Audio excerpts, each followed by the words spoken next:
हाँ तो बच्चों, आज हम लोग पढ़ेंगे कक्षा 10वीं हिंदी कृतिका भाग 2। कक्षा 10वीं जो हिंदी है उसके पाठ्यक्रम में दो पुस्तकें चलती है, एक क्षितिज और कृतिका। क्षितिज के जो प्रश्न उत्तर को, उसके जो गद्य और पद्य दोनों भाग को हमने देखा, समझा, पढ़ा, और हम लोग कृतिका पुस्तक को देख रहे हैं। कृतिका पुस्तक का पाठ 2 है, उसको हम पढ़ेंगे आज। पाठ 2 है साना साना हाथ जोड़ी। ये इसकी लेखिका है मधु कांकरिया और ये उनका एक यात्रा वृत्तांत है। गंतोक की यात्रा का उन्होंने अब जो विवरण लिखा है यात्रा वृत्तांत के रूप में, उसी के प्रश्न उत्तर को देखेंगे। उससे पहले आपको समझा दूं कि यदि आपको कोई भी समस्या हो या आपको इसमें वीडियो में जो समस्या आ रही हो या फिर आपको विशेष संबंधित और जानकारी चाहिए तो आप मेरे वीडियो के नीचे कमेंट बॉक्स में कमेंट कर सकते हैं। साथ में मेरा मोबाइल नंबर है 77 480 34 984। आप चाहें तो इस पर भी मुझे फोन लगा सकते हैं, है ना, विशेष संबंधित जो भी जानकारी आपको चाहिए। हम चलते हैं पाठ की ओर।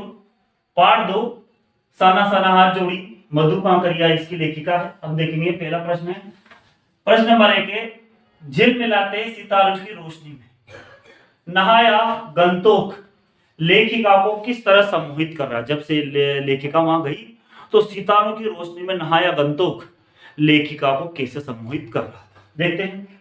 झिलमिलाते सितारों की रोशनी में नहाया गंतोक लेखिका पर जादू कर रहा था। लेखिका पर क्या कर रहा था? जादू कर रहा था। और लेखिका अपनी सुध बुध खो बैठी, उनके बाहर भीतर सब कुछ जैसे शून्य हो गया था।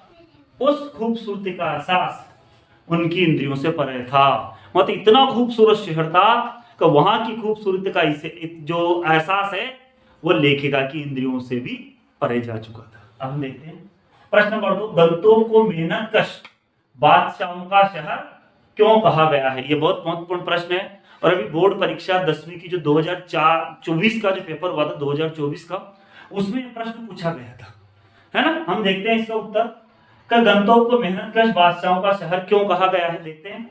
ऐसा कहा जाता है कि गंतोक के सभी लोग बहुत मेहनती होते हैं। गंतोक जो शहर है उसके सभी लोग बहुत मेहनती होते हैं, वे मेहनत की जिंदगी जीते हैं। गंतोक के लोग मेहनत की जिंदगी जीते हैं और प्रकृति की गोद में जीवन के हर पहलू का आनंद उठाते हैं। और प्रकृति की गोद में जीवन के हर पहलू का आनंद उठाते हैं। प्रकृति के प्रचुर वरदान के कारण उनकी जिंदगी राजाओं जैसी है, इसलिए गंतोक को मेहनतकश बादशाहों का शहर कहा गया है। ठीक है, अब हम देखते हैं अगला प्रश्न उत्तर। अगला देखेंगे, कवि श्वेत, प्रश्न नंबर 3, कवि श्वेत तो कवि रंगीन पताकाओं का फहराना किन अलग अलग अवसरों की ओर संकेत करता है। 2 तरह की पताकाएं हैं, श्वेत और रंगीन। तो ये कौन कौन से अवसरों पर फहराई जाती है। जो रंगीन पताका के बारे में अभी बोर्ड परीक्षा 2024 और 2022 दोनों बार ये प्रश्न आया है, रंगीन पताकाएं कौन कौन से अवसर पर फहराई जाती है, कौन कौन से अवसर की ओर संकेत करती है। तो ये भी बहुत महत्वपूर्ण प्रश्न है और श्वेत का अभी तक नहीं पूछा गया, हो सकता है अगली परीक्षा में पूछा जाए, तो हम लोगों को इसका ध्यान रखना है। सफेद कब फहराई जाती है और रंगीन कब। यदि किसी बुद्धिस्ट की मृत्यु हो जाए, सफेद कब फहराते हैं, यदि किसी बुद्धिस्ट की मृत्यु हो जाए तो उसकी आत्मा की शांति के लिए 108 श्वेत पताकाएं फहराई जाती है। अर्थात जब शोक का समय होता है, कि इसका उत्तर क्या है, कि जब शोक का समय होता है तो सफेद रंग की पताकाएं फहराई जाती है।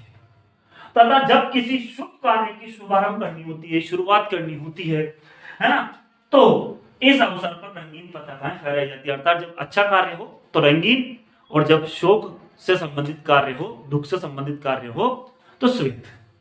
इसलिए ये पताकाएं नए कार्य के शुभारंभ की ओर संकेत करती है। अब आगे देखते हैं हम लोग प्रश्न नंबर 4, लॉन्ग स्टॉक में घूमते हुए चक्र को देखकर लेखिका को पूरे भारत की आत्मा एक सी क्यों दिखाई दी। ये भी बहुत महत्वपूर्ण प्रश्न है आने वाली बोर्ड परीक्षा के अनुसार। तो हम देखते हैं इसका उत्तर भी समझेंगे हम लोग। क्या है कि लॉन्ग स्टॉक में घूमते हुए चक्र को देखकर लेखिका के पूछने पर पता चला कि यह धर्म चक्र है। जब लॉन्ग स्टॉक में उसने घूमते हुए चक्र को देखा तो लेखिका के देखने के बाद जब उसने पूछा तो पता चला कि यह धर्म चक्र है और इसको घुमाने पर सारे पाप धुल जाते हैं। ये धर्म चक्र को यदि हम घुमाएंगे तो सारे के सारे पाप जो हैं वो धुल जाते हैं। हम देखते हैं आगे। यह बात सुनकर लेखिका को महसूस हुआ, यह बात सुनकर के लेखिका को महसूस हुआ कि चाहे मैदान हो या पहाड़, सारे देश की आत्मा एक जैसी है।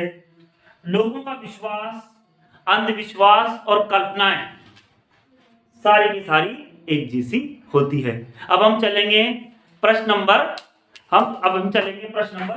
5 की ओर। हाँ, तो अब हम पहुंच चुके हैं प्रश्न नंबर 7। हम प्रश्न नंबर जो 7 है वो हमारे पहले प्रश्न की तरह ही है, देखते हैं। इस यात्रा वृतांत में लेखिका ने हिमालय के जिन जिन रूपों का चित्र खींचा है, हिमालय के जिन जिन रूपों का चित्र खींचा है उन्हें अपने शब्दों में लिखिए कि हिमालय का कैसा चित्र खींचा है, किन किन रूपों का चित्र खींचा, उनको देखना है।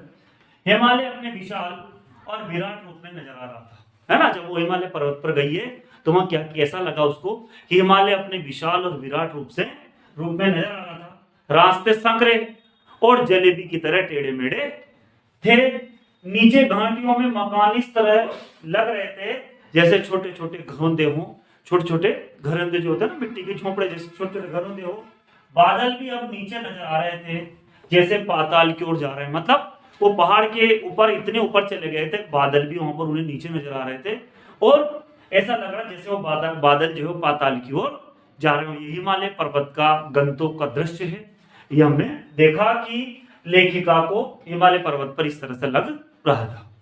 अब चलते हैं प्रश्न नंबर 8 पर। यह बहुत महत्वपूर्ण प्रश्न है 8वां और 9वां बोर्ड परीक्षा के अनुसार, तो इसको हम ध्यान से समझेंगे कि प्रकृति के उस अनंत और विराट स्वरूप को देख करके, जब लेखिका वहां गई तो प्रकृति के अनंत और विराट स्वरूप को देख करके उसको कैसे अनुभूति हुई, उसको कैसा लगा, उसकी अनुभूति कैसी थी, देखते हैं हम लोग। प्रकृति के उस अनंत और विराट स्वरूप को देखकर लेखिका जैसे वहां खो गई थी, बिल्कुल अपने आप में सुध बुध खो बैठी, वो इतनी सम्मोहित हो चुकी थी वहां पर। अन्य लोगों के विपरीत वे खामोशी से उस सौंदर्य का रसपान करना चाहती थी। वो खामोशी से उस सौंदर्य का क्या करना चाहती थी, रसपान करना चाहती थी। वह गगनचुंबी पहाड़ों, दूधिया झरनों और हरियाली के सौंदर्य का एक एक कतरा अपने में समा लेना चाहती थी। अब एक बहुत महत्वपूर्ण प्रश्न है हमारा, प्रश्न नंबर 15 है ये। इसके बाद के जो प्रश्न है मैंने यहाँ पर, मुझे परीक्षा की दृष्टि से महत्वपूर्ण नहीं लगे, इसलिए मैंने इन प्रश्नों को इसमें नहीं रखा। आपको और उत्तर चाहिए तो आप डिस्क्रिप्शन बॉक्स में देख सकते हैं। हम चलते हैं 15वें प्रश्न पर। प्रकृति ने जल संचय की व्यवस्था किस प्रकार की है? ये बहुत अच्छा प्रश्न है, महत्वपूर्ण है परीक्षा की दृष्टि से, बोर्ड के अनुसार।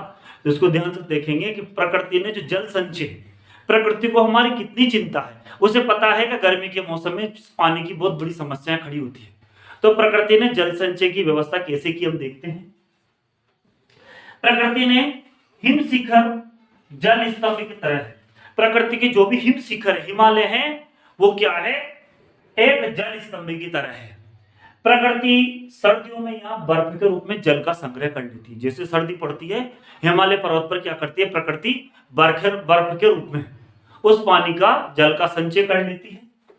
और गर्मियों में जब चारों ओर जल के लिए त्राई त्राई मच जाती है, जब चारों तरफ देखा जाता है कि गर्मियों में पानी के लिए त्राई त्राई मच जाती है, तब ये बर्फ पिघलकर नदियों में जलधारा के रूप में बहकर हमारी प्यास को बुझाती है। और फिर उसी समय जब गर्मियां पड़ती तेज तो जो बर्फ है ये पिघलता और पिघल करके नदियों में जलधारा के रूप में बहता और हमारी प्यास को बुझाता है। इस प्रकार प्रकृति ने जल संचय की बहुत उत्तम व्यवस्था कर रखी है कि प्रकृति को पता है कि गर्मियों में, क्योंकि प्रकृति हमारा बहुत ख्याल रखती है, और हम देखते हैं कि गर्मियों में वो अब जब पानी की समस्या खड़ी होगी, पानी के लिए लोग त्राई त्राई करेंगे, तो उस समय प्रकृति ने हिमालय पर्वत पर बर्फ के रूप में पानी का संग्रह किया और गर्मियों में नदी के रूप में वो हम तक पहुंचा। इस तरह से बाकी के प्रश्न जो है मैंने आज बोर्ड पे नहीं लिखे हैं, मुझे थोड़े महत्वपूर्ण नहीं लग रहे थे, लेकिन यदि आपको ऐसा लगता है कि उनके उत्तर आपको चाहिए तो वीडियो के नीचे डिस्क्रिप्शन बॉक्स है, उसमें आपको सारे उत्तर लिखे हुए मिल जाएंगे। यदि आपको यहाँ पे कुछ समझ में नहीं आता है तो आप नीचे डिस्क्रिप्शन बॉक्स में देख सकते हैं आसानी से। और इसके बाद हम लोगों ने, ये हमारा पार्ट दूसरा था, इसके बाद कृतिका का एक अंतिम पार्ट है ना, वो हम पढ़ेंगे। और इसके बाद ये, और आपसे फिर भी कोई विषय संबंधित कोई भी जानकारी आपको चाहिए तो आप लोग संपर्क कर सकते हैं। सभी का बहुत बहुत धन्यवाद।